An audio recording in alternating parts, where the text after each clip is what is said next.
was going to wake people up from their coma that they'd been put in, an induced coma. The most awake would be affected first, but eventually people then solid gold in coma were going to start to awaken, and they were going to start to see that the world, reality, who they were, is not who they thought it was. The other thing I was told would happen as a result of this truth vibration change, and this is why I called it truth vibrations, was that all that had been hidden from us was going to come to the surface where we could see it. And when I think back to the world of March 1990, there was absolutely no evidence that anyone was awakening to anything, and certainly not that all that had been hidden from us was coming to the surface. And now we look now. And I've watched over this 30 years, particularly over the last 10, even more over the last 5, more over the last 2, more and more people just looking with new eyes at the world, reevaluating the world, asking questions they wouldn't have asked before. And what's happening in people, those people, is that their consciousness is shifting.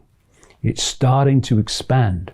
And as it expands, it moves beyond the 5 sense prison. And it starts to access consciousness, awareness outside of this reality. And that can start to trigger intuitive knowing, a feeling that actually something's not right, or a feeling that what we're being told is not how it is. And people start to question. And when you question this system that we live in, it's found wanting immediately. It's the fact that people don't question it. It's its only way of survival. And I'm seeing this in more and more people. They are expanding their awareness, and they're starting to see with new eyes. And the key is opening this, because this is our connection to that expanded state of consciousness. And when you open that, not only do you access intuitive inspiration and all that stuff, you lose the fear that is the human prison. Because love does not fear. Love is the absence of fear, as evil is the absence of love. And so this gives you an extraordinary freedom where you just do what you know to be right, and you just say what you know to be right. So this would have said in the last few weeks, David, if you say what you know to be right, you go beyond this, you're going to get banned by YouTube. You're going to get banned by Facebook, and all the rest of them. This says, you say and you do what you know to be right.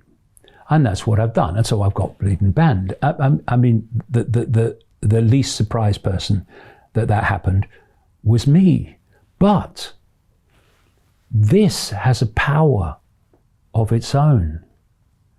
And banned by Facebook, banned by YouTube, flies off an elephant's back to this. Because this is what's going to change the world.